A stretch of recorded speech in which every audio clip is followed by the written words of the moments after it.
درود ابراہیمی کی برکات کا ایک حیران کن پہلو یہ ہے کہ یہ انسان کی دعاؤں کو خاص قبولیت عطا کرتا ہے۔ علماء بیان کرتے ہیں کہ جو بندہ اپنی حاجت بیان کرنے سے پہلے نبی کریم صلی اللہ علیہ وآلہ وسلم پر درود بھیجتا ہے، اس کے دعا کے قبول ہونے کا امکان بڑھ جاتا ہے۔ درود دل کے بوجھ کو ہلکا کرتا ہے، دل کے زنگ کو صاف کرتا ہے اور بندے کے دل کو اس محبت سے بھر دیتا ہے جس سے زندگی کے مشکل لمحے بھی سہل لگنے لگتے ہیں۔ یہ درود نہ صرف روحانی فوائد رکھتا ہے بلکہ انسانی رویوں میں بھی خوشبو بھرتا ہے۔ جو شخص درود ابراہیمی کا عادی ہو جاتا ہے، اس کی گفتگو میں نرمی آتی ہے، اس کے چہرے پر ایک خاص نور جھلکتا ہے اور لوگوں کے دل اس کی طرف مائل ہوتے ہیں۔ اہل معرفت کہتے ہیں کہ درود ذکر الہی کی وہ لڑی ہے جو بندے کے دل کو نبی کریم صلی اللہ علیہ وآلہ وسلم کے عشق کے ساتھ جوڑتی ہے، اور پھر اس عشق کے ذریعے اللہ کے قرب کے دروازے کھلتے ہیں۔ شمس تبریز، جو محبت کے سمندر اور حکمت کے چراغ سمجھے جاتے ہیں، آپ نے درود ابراہیمی کے بارے میں ایک ایسا پہلو بیان کیا جو عام الفہم نظر سے اوجھل رہتا ہے۔ کہا جاتا ہے کہ انہوں نے ایک نشست میں ایسا راز بیان کیا کہ سننے والے حیرت اور وجد میں ڈوب گئے۔ انہوں نے درود کے الفاظ میں چھپی ہوئی ایک گہری حقیقت کو ایسا بیان کیا کہ محفل والوں کے دلوں پر عجیب سی کیفیت چھا گئی۔ لیکن وہ حقیقت کیا تھی؟ یہی وہ سوال ہے جو صدیوں سے اہل دل کے لیے باعث تجسس ہے۔ آج کی اس ویڈیو میں اس ذکر کے فیوز و برکات کو بتاؤں گی اور پھر میں اس راز کے پردے کو بھی آہستہ آہستہ ہٹاؤں گی۔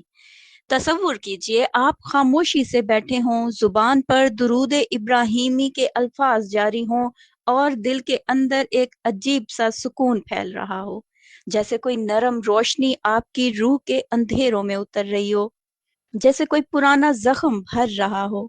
یہ وہ کیفیت ہے جس کا تجربہ وہی کرتا ہے جو درود کو صرف پڑھتا نہیں بلکہ دل سے جیتا ہے۔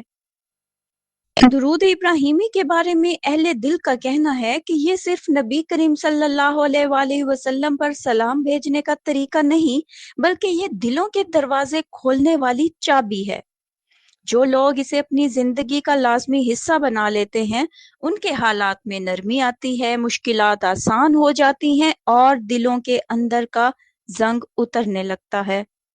اللہ تعالیٰ ایسے لوگوں کے لیے اپنی رحمت کے خزانے کھول دیتا ہے، لیکن ان تمام برکات کے ساتھ ایک ایسا پہلو ہے جس پر شمس تبریز نے روشنی ڈالی تھی، ایسا پہلو جس کے ذکر سے قبل وہ محفل کو خاموشی اور دھیان کے دائرے میں لے آتے۔ وہ حقیقت کیا تھی؟ یہ وہی راز ہے جسے میں اس ویڈیو میں بیان کرنے والی ہوں۔ ابھی کے لیے آپ اپنے دل کو تیار کریں، اپنے ذہن کو کھولیں اور اس ذکر کی گہرائی میں اترنے کے لیے آمادہ ہوں، کیونکہ ممکن ہے کہ یہی لمحہ آپ کے لیے ایک نئے دروازے کا آغاز ہو۔ ناظرین، ایک دم سوچئے، ایک محفل میں شمس تبریز نے چپکے سے ایک بات کہی، ایسی بات جو عام سمجھ سے بالکل مختلف تھی۔ وہ کہہ گئے کہ درود ابراہیمی کو محض ایک رسم یا چند الفاظ سمجھنا بڑی غفلت ہے۔ اس کے اندر ایک اندرونی ترتیب، ایک روحانی ترکیب اور ایک قلبی عمل چھپا ہے جو پڑھنے والے کو محض زبان کی حد سے نکال کر قلبی وسعت میں لے جاتا ہے۔ یہی وہ راز ہے جو سننے والوں کے سینے میں ہلچل مچا دیتا ہے۔ اب میں وہ راز کھول رہی ہوں، سیدھا، واضح اور باوقار انداز میں۔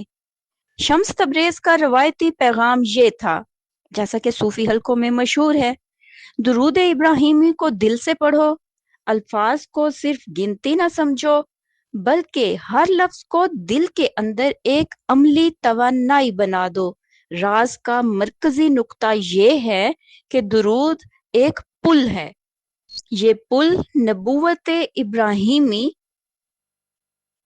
اور نبوت محمدی کے درمیان بنتا ہے۔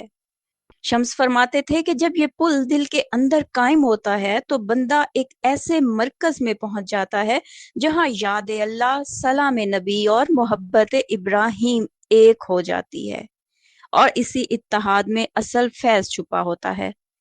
راز کا عملی رخ کچھ یوں ہے: پہلے نیت کی پاکیزگی، مطلب یہ کہ درود پڑھنے سے پہلے اپنے دل کی نیت صاف کرو، کسی دکھ، غرور یا دکھاوے کے بغیر۔ پھر خاموشی اور حضور قلب، محفل یا تنہا میں آنکھیں بند کر کے تصور کرو کہ تمہارے اندر ایک نرم روشنی جاگ رہی ہے۔ شمس تجویز کرتے تھے کہ پڑھائی کو سانس کے ساتھ مربوط کرو، سانس اندر لو، اللہ کا وجود محسوس کرو، سانس باہر نکالو، نبی کریم صلی اللہ علیہ وآلہ وسلم پر سلام بھیجو، الفاظ کو آہستگی سے ادا کرو، ہر لفظ کا وزن محسوس کرو، ہر درود کو دل سے بھیجو جیسے تم کوئی قیمتی روشنی پروانے کی طرح بھیج رہے ہو۔ مزید شمس نے روحانی تصور کو طاقت پر زور دیا، روحانی تصور کی طاقت پر زور دیا۔ درود ابراہیمی کی وہ جزیات، ابراہیمی حوالہ اور محمدی حوالہ، دونوں کو اپنے دل میں بٹھا لو۔ جب تم السلام کہو تو تصور کرو کہ وہ سلام نبی کریم صلی اللہ علیہ وآلہ وسلم کے حضور ایک نرم چادر کی مانند پھیل رہا ہے، اور جب تم ابراہیمی روح کو یاد کرو تو اپنے اندر سے ایک تسلیم اور اطمینان کی لہر محسوس کرو۔ شمس کا کہنا تھا کہ یہی دو لہر مل کر درود کو محض زبان کلام سے اوپر اٹھا دیتی ہیں اور اسے قلبی ملاقات بنا دیتی ہیں۔ اس راز کا ایک اور پہلو یہ ہے کہ شمس نے احساس شکر کو درود کے ساتھ جوڑنے کی ہدایت دی، یعنی درود پڑھتے ہوئے اپنے نفس میں شکر کی کیفیت پیدا کرو۔ شکر اس روشنی کو مضبوط کرتا ہے اور روشنی بندے کے اندر رحمت اور برکت کے دروازے کھول دیتی ہے۔ وہ فرماتے تھے کہ درود جب دل میں شکر کے ساتھ جڑ جائے تو دعا کی قبولیت کے دروازے نمایاں طور پر کھلتے ہیں، نہ بطور کوئی جادو بلکہ روحانی قانون تعلق الہی کے تحت۔ ناظرین، کیا اس کا عملی نتیجہ واقعی محسوس ہوتا ہے؟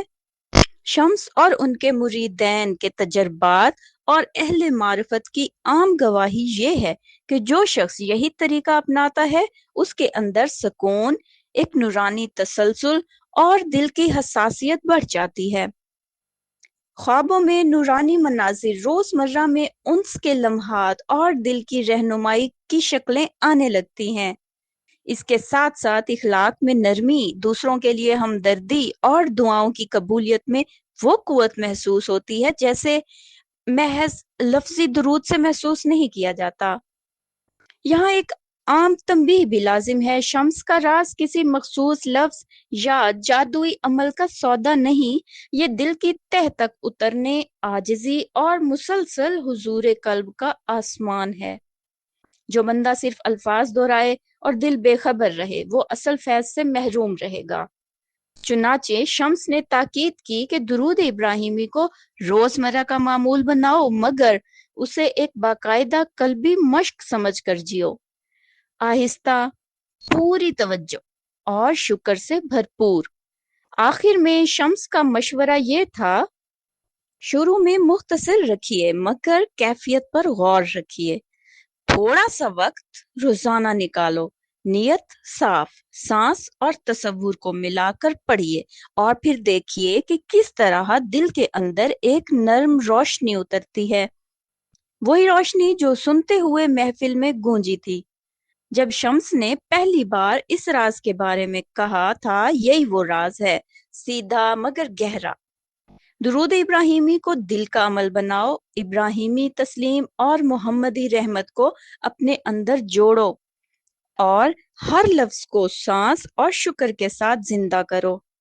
جو لوگ صدیوں سے اس راز کی تاثیر دیکھتے آئے ہیں وہ یہی بتاتے ہیں کہ اصل تبدیلی قلب میں ہوتی ہے، اور قلب جب بدلتا ہے تو زندگی بدل جاتی ہے۔